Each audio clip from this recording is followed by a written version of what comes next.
Welcome to Doubt Forum. This question is: a battery consists of a variable number n of identical cells having internal resistance R each, which are connected in series. The terminals of the battery are short circuited and the current I is measured. Which of the following graph shows the correct relationship between current and number of cells? So this question is based on the cell connected in the series combination. So when cells are connected in the series combinations, the negative terminal of the first cell is always connected to the positive of the second, and so on. So before I explain this question, let me explain you little bit about the series combination and the parallel combination of the cells.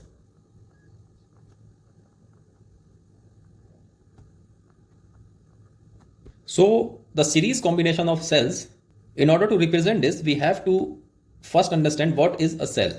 So cell is represented by a symbol like this, where this larger plate is representing the positive terminal and this smaller one is representing the negative one. This R or small r is the internal resistance of this cell. So by connecting n number of cells, we can connect either in series or in parallel. So this such combination of cell, we call the combination as the battery. So battery is a combination of cells connected in either in series or in parallel or in combination. Most of the time batteries are connected with the identical cells because it will become easy for us to find the parameters of battery if we have the identical cells, because if we use different cells inside a battery, then it would become little bit difficult for us to find the characteristics of the battery based on the information which we have about the cells. So this is a cell. When we connect n number of cells in series, so the connection is like that: the positive of the cell is connected to the negative of the next cells, or the negative of this is connected with the positive of the next cell. So this is the negative. So this negative terminal is connected with the positive of the next cell, and with this small r as the internal resistance, and so on. So this way we can connect the n number of cells in, this one is negative, this one is positive, n number of cells in series combination. So suppose this capital E is the EMF of this individual cell. So because the cells are identical, so each cell will having the individual EMF of E and individual internal resistance as small r. So this total combination can be represented in terms of a cell, or we call it a battery. Here we will put the equivalent EMF. The equivalent EMF in case of this series combination is n times E. This will become n times E, and this internal resistance, which in case of individual it was small r, and when n number of cells are connected in series, so the total internal resistance of the equivalent circuit would be n into r. So this is how we can represent n number of cells when connected in series. So this will give us the equivalent. This equivalent is, we call it as the battery. Now what happens, as we increase the number of cells which are connected in series, the EMF of the battery will also increase, so as the internal resistance of the battery. Suppose now what happens, we are connected our load resistance capital R across this battery. Once we connect a load resistance of capital R across this battery, a current starts to flow in this circuit. Suppose this is the current I. So the value of current I is given by I is equal with the help of Ohm's law, which is V upon E. Here V is the n times E divided by the total resistance of the circuit. So the total resistance is this R and also this internal resistance. So the total resistance will become capital R plus small n into small r. So this is the formula for current I in the circuit. When a battery is consist of n number of cells, each having the internal resistance small r, and the individual EMF of the cell is E, are connected in series. So this is how we can represent the series combination. Now let's start with the parallel combination.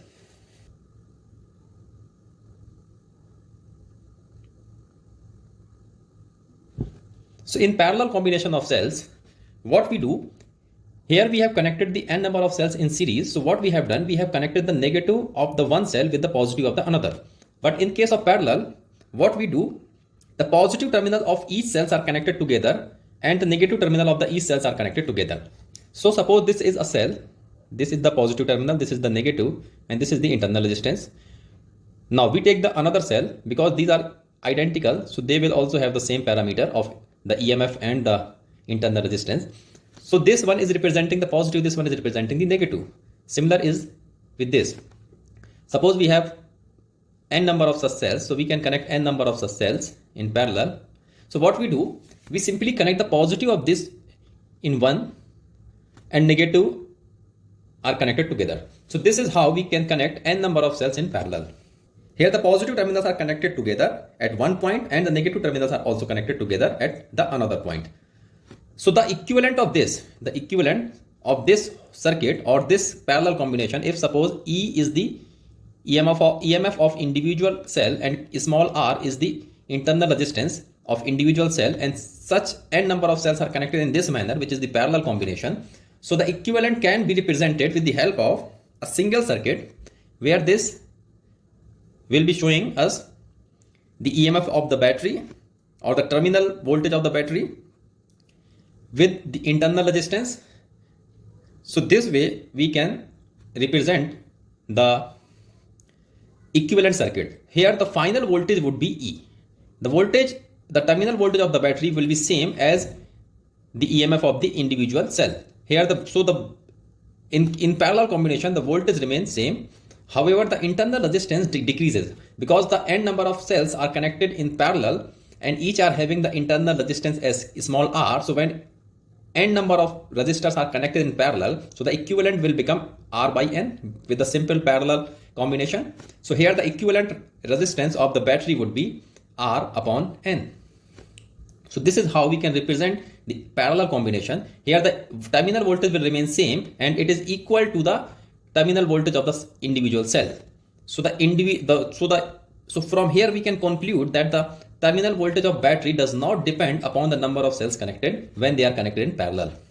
So suppose a resistance capital R or a load resistance of capital R connected across this and a current I starts flowing. So the equations for I would be the current I is V upon E. V is the E or the battery EMF, which is also equal to the EMF of the individual cell divided by the total resistance. So total resistance will be R plus R upon N.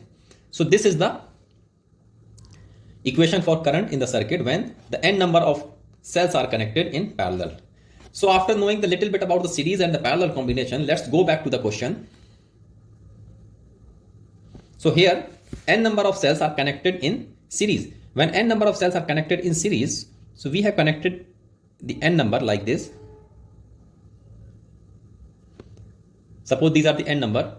Each are having the E as the EMF of individual cell and small r is the internal resistance. So this will be same because the cells are identical. So if we represent this combination as its equivalent, so what we can do, we can simply write a battery with EMF n times E and its internal resistance will be n into R because they are connected in series.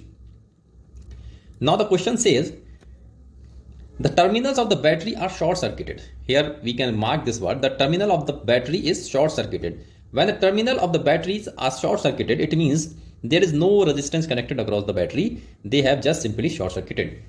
When we short circuit this, a current I will start flowing in the circuits. When the current I starts flowing in the circuit, so the formula for I would be I is equal to voltage upon resistance. Voltage here is n times E divided by the total resistance of the circuit, because at the load side we have not connected any load, although we have simply short circuited it. So the only internal resistance of the battery will act as a load. So here the value of total resistance will be provided by the internal resistance, which is n into R. From here n and n gets cancelled. So the current flowing in the circuit I would be E upon R, where E is the EMF of the individual cell and R or small r is the internal resistance of the individual cell. So this is the value of current which starts flowing in the circuit. So from here we can see the value of E and R are constant. So the value of current which is flowing in the circuit would be constant. It will not gonna change as we increase or decrease the number of cells. So this will not, so the value of I will be independent of number of cells connected in series. So now what we can say that in this the current flowing is dependent on n. Here we can see as the number of current is increasing, the value of current is changing. In this C option we can see that as we are changing the number of cells, is still the value of current flowing in the circuit is same. It is constant. It is not going to change. So this is our option. So this is the correct one. Now this question would have been asked in a different manner. That suppose what happened when we are connecting the n number of cells in parallel. Here the cells are connected in series. So now we have, suppose we are asked to find when n number of cells are connected in parallel, and after that what happened if we simply short circuit the battery. So suppose this is a cell with internal resistance as R and E is the EMF of the battery. When n such number of cells are connected in parallel, so we are just solving it to make our concept little bit better. So this whole circuit we can replace it with EMF in the parallel combination would be same as it is of a single cell. The internal resistance will be reduced n times because the n number of cells are connected in parallel. So this is the representation of our battery. Now what happens if we simply close or short circuit the battery? So suppose we are short circuiting this. So once we short circuit this, and now we are asked to find the I in this case. In this case, what is happening as we are short circuiting the battery? So the load resistance in this case is 0. So the only resistance provided by the circuit is the internal resistance of the battery, that is R upon N. So from here the value of I would be voltage upon resistance. The voltage is E divided by R upon N. So from here we can see the value of current is N into E upon R. So from here what we can see that this, in this equation, the current which is I is dependent on N. N is a variable, although E and R is the constant. We know that the internal resistance of the battery of cell is constant, and also the voltage of individual cell is also constant. So this equation, we can equate this equation with straight line equation, that is y is equals to m into x, where x is representing N and the slope m is representing E upon R. So when n number of cells are connected in parallel, so the value of current would be a straight line passing through the center, because y is equals to mx plus c is the equation for the straight line. Here the value of c is 0. So if n number of cells are connected in parallel, so option A would have been our answer. So thank you for watching. If you still have any doubt, please let us know in the comment section.